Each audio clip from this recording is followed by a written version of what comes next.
Welcome to Politicos media. So Politicos media కథనాలను చూసిన కొందరు వీక్షకులు మన ఛానల్ను ఆశ్రయించడం జరిగింది. సో తమ గిరిజన గ్రామాల్లో రోడ్డు సమస్యలు ఉన్నాయని మనకు ఫోన్ చేశారు.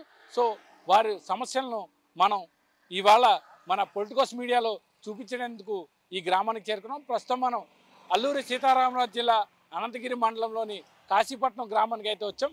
ఈ గ్రామం నుంచి దాదాపు 14 కిలోమీటర్ల దూరంలో ఉన్నటువంటి కొన్ని గిరిజన గ్రామాలకు మనం వెళ్ళబోతున్నాం. సో అక్కడికి వెళ్ళి అక్కడ ఉన్న వారి రోడ్డు సమస్యను చూపించి ఈ సమస్యను ప్రభుత్వం దృష్టికి తీసుకెళ్లేందుకు మనవంతు బాధ్యతగా పొలిటికోస్ మీడియా ద్వారా మనం కృషి చేద్దాం. సో ఇప్పుడు మనం ఆ గ్రామానికి వెళ్ళి ఆ గ్రామస్తులతో మాట్లాడి వారి సమస్యలను తెలుసుకునే ప్రయత్నం చేద్దాం. నమస్తే సార్. నమస్తే సార్. ఎంతకాలం నుంచి ఉందండి ఈ గ్రామానికి రోడ్డు సమస్య? ఈ రోడ్డు సంస్థ ఎప్పటి నుంచి అంతే మా తాతల ముత్తాతల నుంచి కూడా ఇలాగ ఇబ్బంది పడిపోతున్నాం సార్. మరి ప్రభుత్వ వారు ఎవరు కూడా మాకు పట్టించట్లేదు సార్.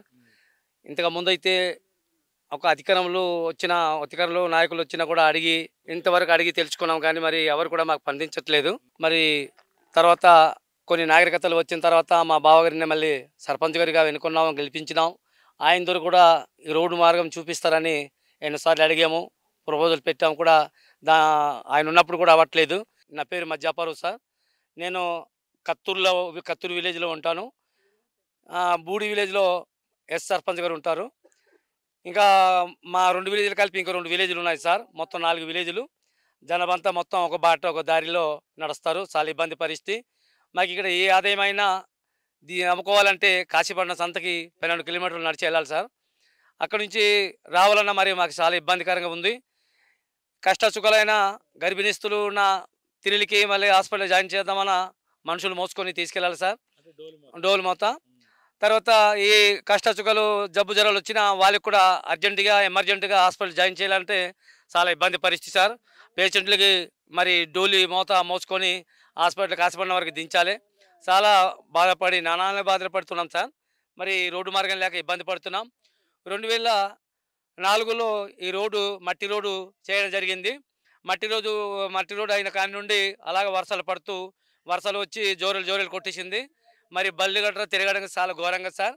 వైకిచ్చులు తిప్పాలంటే ఎవరో ధైర్యం ఉన్నవాడు ఆ బైక్తో తిరుగుతున్నాడు, లేకపోతే నడుచుకొని తిరగాలి. చాలా ఇబ్బంది పరిస్థితుంది. మరి రోడ్డు మార్గం లేక ఎన్నో ఇబ్బందులు పడుతున్నాం. 4 విలేజ్లకి మరి రోడ్డు సైపరం లేక మా ఏ ఆదాయం అమ్ముకున్నా చింతపండు సీజన్లో చింతపండు అమ్ముకోవాలి సార్. నల్లజీడి కరక్కాయలు ఇవన్నీ కూడా మాకు ఆదాయం వచ్చినప్పటికీ కాస్త మోసుకొని తీసుకెళ్ళి అమ్ముకోవాలి సార్. చాలా ఇబ్బంది పరిస్థితి ఉంది. మరి ఈ రోడ్డు మార్గం లేక 2 నుంచి 2003 వరకు ఈ రోడ్డు శాంక్షన్ అయింది చెప్పారు. శాంక్షన్ అయింది అనేసి ఆ కాంట్రాక్టర్ కూడా వచ్చి కొంత మరి ఎర్త్ వర్క్ కూడా చేస్తారు. కొన్ని విలేజ్లో కొన్ని చోట్ల కలవట్లు కూడా తవ్వేశారు సార్. కలవట్లు ఇప్పుడు అవుతుందో లేదంటే నేడవుతుంది రేపు అవుతుంది అన్నట్టు చెప్పుకొని అలాగే పోయారు. మరి ఇంకా రోడ్డు కూడా స్టార్టింగ్ మొత్తం రోడ్డు ఆఫ్ చేశారు సార్. మరి కలవట్లు కూడా మొత్తం తవ్వేశారు. ఇంకా రోడ్డు అవుతుందని మేము ఇంకా సంతోషపడ్డాము. మరి ఈ ప్రభుత్వం మళ్ళీ పోయింది, ఇంకా కొత్త ప్రభుత్వం వచ్చింది. ఈ ప్రభుత్వం వారు దయచేసి మరి ఈ ప్రభుత్వం వారైనా మమ్మల్ని స్పందించి రోడ్డు చేస్తారని మేము కోరుతున్నాం సార్. మీరు దయచేసి మాకు రోడ్డు సైపురం మీరు కల్పిస్తారని, ప్రజలకి మీరు న్యాయపరుస్తారని, మాకు ఏదో మంచి చేస్తారని కోరుతూ ఈ రోడ్డు విషయంలో చాలా బాధపడుతున్నాం సార్. మీరు దయచేసి ఈ రోడ్డు చేసి మాకు పెట్టండి. మాకు రోడ్డు కల్పిస్తే మీ పేరు చెప్పుకొని మేము సేఫ్టీగా మేము బతుకుతాం సార్. మరి రోడ్డు విషయంలో మీరు కనికరించండి, కొద్దిగా ప్రభుత్వం దృష్టిలో తీసుకొస్తున్నాము. ఈ వీడియో మరి షేర్ చేయండి. మరి కొద్దిగా ఈ వీడియోని మీరు స్పందించి కొద్దిగా మాకు సహకరించి ఏదో సాయం చేసి పెడతారని నమ్ముతూ ఇక నా మాటలు ముగిస్తున్నాను సార్. మేము వస్తున్నప్పుడు మధ్యలో కొన్ని కలవాట్ల ద్వారా కొండ నుంచి వచ్చే వాటర్ ఇలా కింద నుంచి వెళ్ళిపోతుంది రోడ్డు మీద నుంచి. ఇప్పుడు అది మరి వర్షాకాలంలో పెద్ద వర్షం పడితే ఏంటంటే పరిస్థితి? పెద్ద వర్షం వచ్చినప్పుడు ఆ జోరే మొత్తం గడ్డ అడుగుతాడు సార్. వర్షాకాలం అయితే మరి వెళ్ళాం సార్. ఏ పేషెంట్ కానీ డెలివరీ కేసులు కానీ తీసుకెళ్ళాలన్నా మరి గడ్డ దాటలేని పరిస్థితి. మరి చాలామంది అలాగే హాస్పిటల్కి తీసుకెళ్ళక మధ్యదారులు చనిపోయారు సార్. మరి గర్భిణీస్తులు కూడా డెలివరీ అవ్వడము, ఆ డెలివరీ అయిన బేబీ చనిపోవడము, లేకపోతే తల్లి చనిపోవడం ఇలా జరిగినాయి. మరి వర్షాకాలం అయితే మేము ఇటు రాలేము అటు వెళ్ళాము సార్. గడ్డ అడ్డుతుంది. ఈ 2 జోరులు కూడా బూడి వాళ్ళకైతే ఈ జోరు అడ్డుతుంది, కత్తూరు విలేజ్ వాళ్ళకి మరి అవతల జోరు అడ్డుతుంది. మరి వర్షాకాలం అయితే చాలా ప్రాబ్లం సార్. ఈ ఆదాయం కూడా తీసుకెళ్ళి అమ్మలేని పరిస్థితి. మాకు ఈ ఉప్పు రోలు కొనుక్కోవడం కూడా మాకు గడ్డ దాటి వెళ్ళలేని పరిస్థితి ఉంటుంది. వర్షాకాలం అయితే చాలా ఇబ్బందిగా ఉంటుంది సార్. వైద్య సదుపాయం ఇంకెక్కడికి వెళ్తారు? వైచాస్ సైబులంకి మళ్ళీ ఎస్కోట వెళ్తాం సార్. ఎస్కోట్ ఇక్కడ నుంచి చాలా దూరం కదా. చాలా దూరం సార్. ఇక్కడ మా విలేజ్ నుంచి ఎస్కోట వెళ్ళాలంటే చాలా దూరం సార్. మరి కాశీపట్నం నుంచి ఎస్కోటకి ఒక 15-16 కిలోమీటర్ సార్. మరి కాశీపట్నం నుంచి మా విలేజ్కి రావడానికి ఒక 10 కిలోమీటర్ సార్. ఇన్ని కిలోమీటర్లు వెళ్ళాలంటే మరి చాలా ఇబ్బంది సార్ వర్షాకాలం అయితే. అందుకే మరి ఈ రోడ్డు మీరు చేసి పెడతారని, మాకు కొద్దిగా సహకరిస్తారని మరి ఈ వీడియో ద్వారా మీ అందరినీ తెలియపరుస్తున్నాం సార్. మీరు దయచేసి మాకు చేసి పెట్టండి. మా బాధలు మీరు ఒకసారి తెలుసుకోండి సార్. మరి ఎంతమంది నష్టపోయారు, ఇంతమంది ఇప్పటికీ హాస్పిటల్ వెళ్ళాలంటే, రాత్రి పూట వెళ్ళాలంటే చాలా పోబలంగా ఉంది సార్. మరి దయచేసి ప్రభుత్వం దృష్టికి తీసుకొస్తున్నాం. అమ్మ ఏ ఊరమ్మా మీది? బూడి బూడి. ఎక్కడికి వెళ్ళారు మీరు? సంతకి. ఎక్కడ, ఏ ఊరు సంత? కాశీపట్నం సంతకు వచ్చాము. ఏం పండించి తీసుకెళ్లారు కిందకి? వేణ మీద ఏం పండించి తీసుకెళ్లారు? చింతపండు. ఇక్కడ పండించి చింతపండుని కింద సంతకు తీసుకెళ్లారు అమ్మడానికి. అమ్మడానికి. ఎంత వచ్చింది? ఎంత కమ్మారు? 6,800. అవునా? ఎన్ని కేజీలు వచ్చింది? 15 కేజీలు 30 కేజీలు వచ్చిందా? మీరంతా కూడా ఇలా ఇలా పండించే దీని మీద బతుకుతారా? దీని మీద బతుకుతాం. ఇంక వేరే ఏం ఉండదు మీకు? ఏం లేదు. ఈ పంట వ్యవసాయం మీద అందుకే పండుతాను అంతే. మోసుకుని నమ్ముతాం. మీరు ఏ ఊరు మీది? మాది బూడి అయింది. బూడి గ్రామం. ఎక్కడికి వెళ్ళారు మీరంతా? కాశీపట్నం సంతకి. కాశీపట్నం సంతకి వెళ్ళారు. సంతలో కొనుక్కోడానికి వెళ్ళారా, అమ్మడానికి వెళ్ళారా? ఏదో ఒకటి అమ్మేసి ఉల్లిపాయలు కూరగాయలు అలాంటి కొనుక్కుంటున్నాము. నడిచి వస్తున్నాము. ఈ ఆకలితో టిఫిన్ చేసి ఇలాగా టిఫిన్ గట్ల చేసి తినేసి అలా మెల్లగా రావడమే. మరి ఏమమ్మారు మీరు సంతలో? చింతపండు అలాంటివి ఏది కలిగితే అది అమ్ముకుంటాము. మీరు ఇక్కడ పండిస్తుంటారా? పండుతాయి కానీ మరి అలాగే మోసుకెళ్తాం, కష్టపడి మోసుకెళ్తాం, అమ్మేస్తాము. మమ్మల్ని తీసుకెళ్ళినవి ఖర్చులు పెట్టి అలాగా సరిపెట్టేసి వస్తున్నాం. మరి మీకు ఏంటి మీ ఊర్లో సమస్య? ఏం సమస్య? రోడ్ లేదు, నీళ్ళు కరువు, రోడ్ లేదు. ఎక్కడెక్కడ బండ్లు ఉన్న వాళ్ళంతా భయపడి తిరుగుతుండ్రు. ఎక్కడ యాక్సిడెంట్ అవుతుందో ఏటో అనుకుని ఆటలు అవి కొనుక్కున్న వాళ్ళు అయినా భయపడుతుండ్రు. అలాగా ఇంతకుముందు ఒక 2 ఆటలు అటు కాసి తిరగబడిపోయినాయి. అవి అలాగే పోనాయి. మళ్ళీ బాగా చేయించాలంటే మాకు డబ్బులు కరువు కదా. ఏదో కూలి చేసినవన్నా కొనుక్కుంటున్నాము. బియ్యాలు కానీ అవి ఉల్లిపాయలు మిరపకాయలు అలాంటివి కొనుక్కుంటున్నాము. మా పిల్లలకి బట్టలు అవి సర్దుకుంటున్నాము. మరి ఏది జర్జిగా రోడ్ అయితే ఏదో ఒకటి బండి ఉంటుంది కదా, జర్జిగా వెళ్ళవచ్చు, జర్జిగా వచ్చు. ఇంత కష్టపడి అలాగా మరి పక్కన ఉంది తోవ, అలా కొండలతోని అలాగా బగురుకొని దిగుతాము. దిగి అలాగా ఎక్కి రావడం. ఇంకా రాత్రి ఉదయం 7 గంటలకి ఇక్కడ నుంచి బయలుదేరితే అక్కడ 9, 8కి వెళ్తాం. అక్కడ నుంచి మరి 3 గంటలకు వస్తే ఇంటికాడ ఒక 1 గంట 2 గంటలు అవుతుంది. అలాగే తిరుగుతాం. మరి మీకు ప్రభుత్వాన్ని ఏం కోరుకుంటున్నారు మీరు? రోడ్డు కావాలనుకుంటున్నాం. రోడ్డు ఇవ్వట్లేదు, ఏటి ఇవ్వట్లేదు.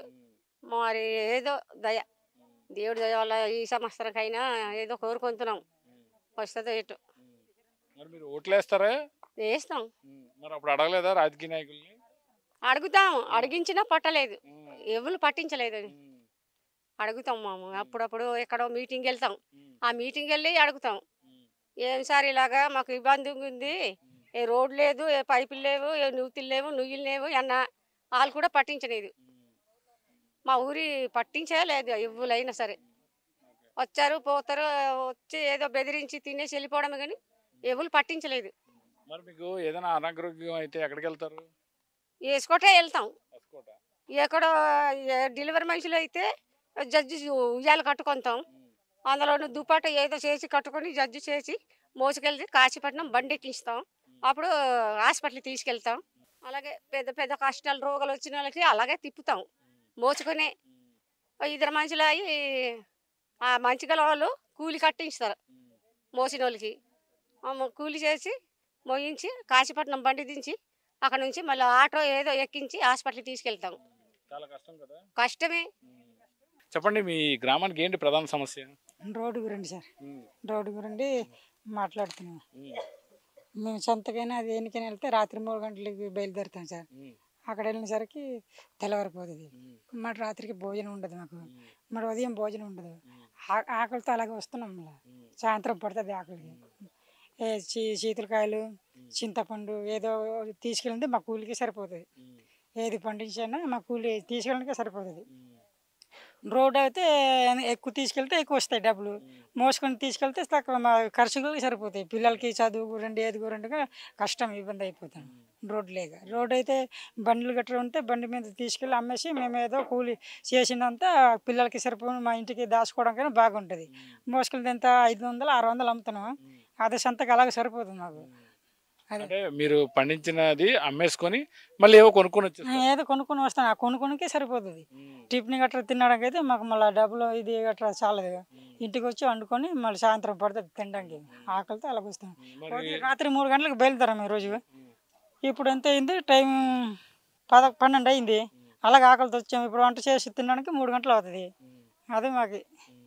మరి మీరు అధికారులకు చెప్పారా మా ఊరికి రోడ్డు కావాలని? ఓటేసినప్పుడు అడుగుతున్నాం సార్, అడుగుతూనే ఇస్తాము పిసిరెంట్లు కానీ అడుగుతున్నాము. ఇస్తామంటున్నారు. ఓట్లు పోయిన తర్వాత మీకు రోడ్ లేదు, మీకు ఊరు లేదు, అక్కడ విలేజ్ లేదు అని అడుగుతున్నాం. ఎంతమంది ఉంటారు మొత్తం గ్రామంలో? మొత్తం ఇక్కడ మొత్తం ఇక్కడ కలిపి 1400-1500 మంది ఉంటాం. అలాగే నడుచుకొని వెళ్ళడం రావడం. మాకు ముసలివాడైతే చాలా ఇబ్బంది అయిపోతున్నారు. హాస్పిటల్ తీసుకుని ఆడికి మోసుకుని హాస్పిటల్ తీసుకుని వచ్చాకైనా వాళ్ళు 1000 రూపాయలు అడుగుతున్నారు. 2 మనుషులకి 2000 కట్టాలా మోసిన వాళ్ళకి. మాకు దొరికింది కష్టమే. వాళ్ళు మోసిన వాళ్ళు 2000 అడిగితే హాస్పిటల్కి మాకు డబ్బులు దొరకకుంటే ఆ తిప్పడానికి భయపడి ఇంటికి చచ్చిపోతూనే ఉంటాను. ఇంటి దగ్గర ఉంచేస్తున్నాం. మాదే సార్. మాకు మరి ఆరోగ్య సమస్యలు వస్తే మీకు ఇబ్బందే కదా? ఇబ్బంది. ఇప్పుడు కూలి లేదు, పిల్లలు చదువుకోవడానికి కూడా ఇబ్బంది. పిల్లలు ఎన్నో క్లాస్ వరకు స్కూల్ ఉంది అక్కడ? 5 వరకు దాకా ఉంటుంది. 5 నుంచి జాయిన్ చేస్తున్నారు మాస్టర్లు. ఇక్కడ చదువులు లేరు, నడుచుకొని ఇబ్బంది అయిపోతున్నారు. వేరే స్కూల్లో జాయిన్ చేయమంటున్నారు. అక్కడ జాయిన్ చేసుకుని అంటే మేము ఉదయం వెళ్తే 3 గంటలు బయలుదేరి వెళ్ళి మళ్ళీ రాత్రి 7-8కి తిరిగి వస్తాము. అక్కడ బండ్లు దొరికింది. అక్కడ రావడానికి చీకటి అయిపోతే అక్కడ ఉండిపోతాం. రావడానికి మళ్ళీ ఇబ్బంది కదా నడుచుకుంటారు. రోజు వెళ్ళి వచ్చేసరికి పిల్లలు అలసిపోతారు కదా, ఇంకేం చదువుకుంటారు? మరి ఎక్కడ చదువు. చిన్న పిల్లలు కూడా మోసుకుని తిప్పడానికి కష్టం. పెద్దవాళ్ళకి అయితే ముసలి వాళ్ళకి అయితే మనం మోయలేము కదా సార్. వాళ్ళకి వదిలేస్తాం, చచ్చిపోతాం ఉంటాం. మరి రోడ్డు లేకుంటే ఇబ్బంది పడుతుంది. మీరేం కోరుకున్నారు ప్రభుత్వాన్ని? ప్రభుత్వంకి మాకు రోడ్డు కావాలి. రోడ్డు, వాటర్ లేదు. వాటర్ చిన్న చిన్న గొయ్యలు ఇలాగ తవ్వుకుని అక్కడ నీళ్ళు ఉంటే మంచి బిందెడు అలాగ పట్టుకుని తాగుతున్నాం. ఇప్పుడు ఎండకాలం అయితే వాటర్కి బోర్ అయితే లేవు, బోర్లు వేయట్లేదు. ఈ మేకలు పశువులు అని నీళ్ళకి ఇబ్బంది. కొన్ని చచ్చిపోతాయి, కొన్ని అక్కడక్కడ బావి దగ్గర తాగినవి ఉంటాయి. జోరుల దగ్గర వెళ్ళి మనుషులు కూడా ఇబ్బంది. వర్షాకాలం అయితే కొన్ని వస్తాయి. ఇప్పుడు మేకలు గొడ్లు ఆ తాగే చదువుతున్న బురద నీళ్ళు మేము తింటున్నాం. ప్రభుత్వంకి ఇదే నీళ్ళు గురండి, రోడ్డు గురండి మేము అడుగుతున్నాం. చూశారుగా కొండ అంచున నివసిస్తున్న గిరిజనుల యొక్క దీన పరిస్థితిని. తమ గ్రామాలకు రోడ్డు నిర్మిస్తే మంచి వైద్యం అందేందుకు అవకాశం ఉంటుందని ఈ గిరిజనులంతా కోరుకుంటున్నారు. ఎందుకంటే తాము వైద్య సదుపాయం తమ గ్రామంలో లేదని, ఎటువంటి అనారోగ్య పరిస్థితి ఎదురైనా కనీసం 14 కిలోమీటర్ల మేర కొండ కిందకు వచ్చి వైద్యం చేసుకునే పరిస్థితి ఉందని, గర్భిణీ స్త్రీలు కూడా డోలి మూతలతోనే కిందకు తీసుకొస్తున్నామని వీరైతే ఆవేదన వ్యక్తం చేస్తున్నారు. ప్రభుత్వ అధికారులు స్పందించి తమ గ్రామానికి మెరుగైన రోడ్డు సదుపాయం కల్పించాలని కోరుకుంటున్నారు. పాఠశాల పరిస్థితి కూడా ఇలానే ఉందని, కేవలం 5వ తరగతి వరకే తమ ఊర్లో పాఠశాల ఉందని, 5వ తరగతి తర్వాత చదివించాలంటే 14 కిలోమీటర్ల మేర నడిచి కిందకు వచ్చి కింద ఉన్నటువంటి హై స్కూల్లో జాయిన్ చేయాల్సిన పరిస్థితి ఉందని, ప్రభుత్వ అధికారులు ఇదిగో వేస్తాం అదిగో వేస్తామని మాటలు చెప్తున్నారే కానీ ఎవరో తమ గ్రామాలను పట్టించుకోవడం లేదని, గిరిజనులమైన తమను అధికారులు గుర్తించి తమ గ్రామానికి రోడ్డు సదుపాయం కల్పించాలని గిరిజనులు కోరుకుంటున్నారు. కెమెరామ్యాన్ ముఖేష్తో కిరణ్, పొలిటికోస్, అల్లూరి సీతారామరాజు జిల్లా, అనంతగిరి మండలం నుంచి. Please subscribe to the channel and download the Politicos app from the links in the description.